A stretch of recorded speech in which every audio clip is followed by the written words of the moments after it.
tokoh lama ya, tapi ini menurut saya adalah suatu quote yang cukup menarik. You were born to win, but to be a winner, you must plan to win, prepare to win, expect to win. Semua orang itu adalah born a winner. Kita punya potensi itu.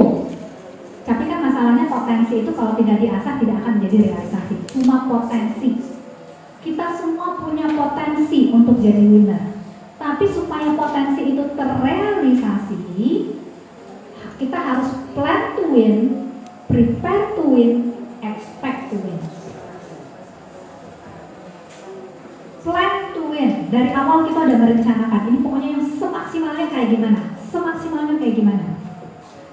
Dan tidak cuma sampai perencanaan, dilakukan. Semua preparation yang diperlukan dilakukan. Yang semaksimalnya bisa sampai mana. Dan pada saat melakukan itu semua, expect to win. Expect to win itu, terima kasih tadi pertanyaannya baik sekali ya Ibu Teri. Expect to win itu sangat kontras dengan pemikiran, tapi kan sia-sia, nanti saya lakukan ini kalau nanti gimana ya di SD, SMP, SMA. Itu nggak expect to win. Kalau expect to win adalah saya sudah rencanakan yang semaksimal mungkin, saya siapkan dan laksanakan semaksimal mungkin, dan saya percayakan sama Tuhan, saya tahu Tuhan saya bisa mengerjakan yang semaksimal mungkin juga. Walaupun mungkin saya nggak lihat dengan mata saya, tapi saya bisa melihat dengan mata dengan saya. Expect to win. Ini tidak kalah penting loh teman-teman. Teman-teman punya ini, nggak punya ini, belum tentu berhasil. Kalau teman-teman lihat itu di Alkitab ada ayat yang mengatakan ia tidak banyak melakukan mujizat di sana karena ketidakpercayaan mereka. Bukan karena apa-apa, karena ketidakpercayaan mereka, karena kurangnya ilmu. Sekali lagi, teman-teman punya ini, nggak punya ini, belum tentu bisa kemana-mana. Harus ada expect to win. Kita berjalannya dengan ini, sehingga kita punya motivasi terus.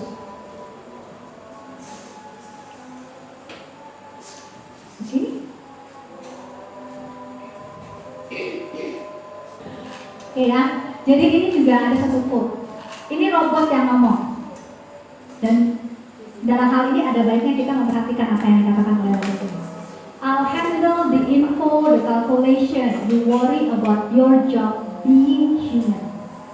Hal-hal yang sifatnya hitungan, yang sifatnya informasi, hafalan, pengetahuan, robot itu bisa melakukan jauh lebih baik dari manusia. Jauh lebih baik dari manusia. Dan dia bilang, saya handle yang itu. Kamu handle being human.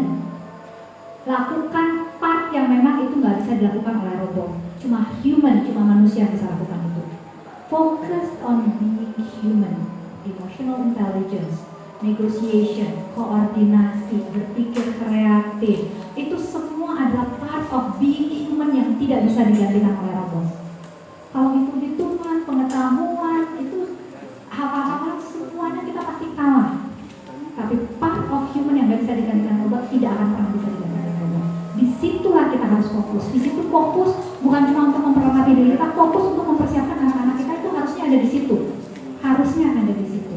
Bukan di konten. Di konten perlu ya, tapi fokusnya jangan ke sana. Jadi to get less industrial. Nanti kita lihat apa maksudnya industrial. Oke? Oke, nah kalau kita ngomong tadi inquiry based learning. Inquiry based learning itu dalam prakteknya seperti apa sih? Ini saya kasih konsep umum aja karena nanti besok kita akan lihat banyak hal detail terkait ini. Sampai dengan skill-skill yang diperlukan di dalam inquiry based learning. Yang pertama adalah ask questions. Tadi yang sudah dikatakan oleh Bapak Ibu. Selalu inquiry based itu dimulai dengan ask question. Selalu ask question. Tapi bukan question sembarang question, bukan sembarang pertanyaan. Nah, kamu mau yang merah atau yang hijau? Itu nggak perlu terlalu banyak mikir kalau kayak gitu. Tapi pertanyaan yang memang perlu berpikir. Kalau kita balik lagi ke Bloom taksonomi, besok kita akan banyak merujuk kepada Bloom taksonomi. Taksonomi kemampuan berpikir. Kalau cuma sekedar yang, nah kamu umurnya berapa? Itu di level bawah tuh. Karena jawabannya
sesuatu yang otomatis kita punya. Kalau untuk low level thinking mungkin bisa, tapi kalau high level thinking itu sesuatu yang harus dilatih, harus distimulasi. Tidak mungkin dia muncul secara otomatis. Kemampuan berpikir yang high level itu tidak seiring dengan jalannya usia. Ada orang-orang yang bisnis usianya sudah tinggi tapi kemampuannya masih di low level, kemampuan berpikir. Kalau teman-teman datang misalkan ke daerah Indonesia Timur pedalaman sana, itu banyak kan masih low level thinking. Mungkin usianya sudah tinggi, tapi kemampuan berpikirnya tidak terasah untuk dunia yang kompleks seperti sekarang ini. Jadi, it's not true that we are naturally endowed with the ability to think clearly and logically. Artinya tidaklah benar. By the way, ini diambil dari buku tahun 1947 loh teman-teman. Ini 1947 orang sudah sampai pada pemahaman ini. Logic for the Millions. Tidaklah benar bahwa kita secara natural itu memiliki kemampuan untuk berpikir secara jelas dan logis. Kita tidak otomatis, tidak secara natural punya kemampuan tersebut. Without learning how or without practicing. Itu harus dipelajari dan harus dilatih. Itu kalau tidak dipelajari, tidak dilatih, itu nggak otomatis muncul. Nah, inquiry based learning, karena dia adalah suatu proses inovasi yang terus-menerus, dia sangat menekankan kepada melatih, mengasah kemampuan berpikir, khususnya kemampuan berpikir yang high level, yang tingkat tinggi, bukan yang low level. Kalau low level cuma sekedar mengingat. Tadi di cerita tadi ada berapa ayam ya? Nah itu low level, itu kemampuan berpikir, tapi itu low level. Karena cuma sekedar mengingat. Hafalan itu juga kemampuan berpikir, tapi itu low level. Karena itu cuma mengingat. Nanti kita akan lihat ada yang namanya ruwek.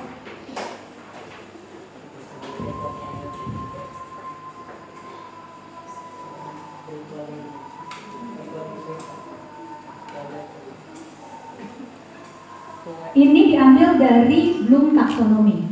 Ini dari rendah ke tinggi. R-nya remember. Remember itu adalah kemampuan pikir yang paling rendah. Besok kita akan lebih banyak di sini. U-nya understanding. Setelah remember, setelah mengingat, memahami. Memahami itu satu level lebih tinggi dibandingkan mengingat. Kemudian naik kepada apply. Apply itu apply, mengaplikasikan. Bagaimana saya mengaplikasikan pemahaman saya, itu naik satu level lagi. Kemudian A yang satu lagi adalah analyze. Bagaimana saya menganalisa. Ini adalah evaluasi, bagaimana saya mengevaluasi. Level tertinggi adalah create. Sekali lagi, inquiry based learning targetnya sampai sini. Bukan di sini, di sini, di sini. Walaupun selalu mulai dari sini, karena ini kan berjenjang ya. Kalau dia nggak bisa yang bawah, mau ke atas susah. Ini berjenjang. Tapi sekali lagi inquiry based learning targetnya di sini. Karena dia harus selalu bisa create. Tentu disesuaikan dengan tahap perkembangan. Sekali lagi kita akan lihat ini secara lebih detail besok. Bagaimana kita mengaplikasikan komunikasi yang bisa berjenjang tadi.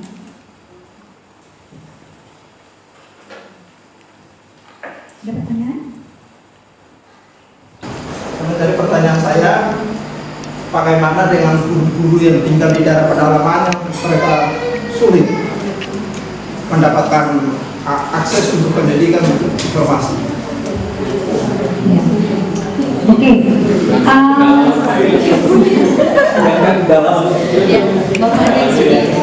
Artinya begini, contoh, misalkan saya tinggal di daerah yang sulit sekali. Misalkan saya ke kota itu mungkin 1 bulan sekali. Nah, mungkin apa yang ada di kemampuan yang ada di diri saya ini, itu yang bisa saya sampaikan ke anak. Saya belum tentu itu baik untuk anak itu, masa depan anak ke depan. Terima kasih. Ya. Contohnya. Ya, betul sekali.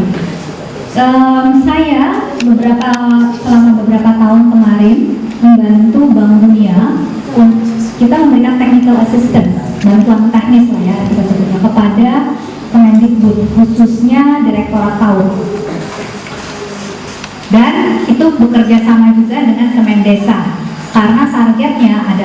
guru-guru PAUD yang ada di daerah 3T, tertinggal, terluar, terdalam. Itu nggak ada yang lebih tidak terjangkau lagi di daerah 3T.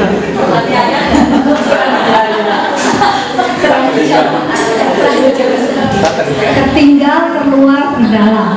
Terluar itu artinya di daerah ujung perbatasan, terdalam ya di daerah yang paling dalam, dan yang tertinggal. Itu tanggung jawabnya Kemendesa daerah itu. Tapi bekerja samanya dengan Kemendikbud karena kita mau targetkan pendidikan untuk anak usia dini. Saya mau menyampaikan ini karena saya mau mengatakan bahwa pemerintah sedang berupaya sebisa mereka. Tapi pemerintah kita nggak perfect dan tidak ada pemerintah yang perfect sebenarnya kan.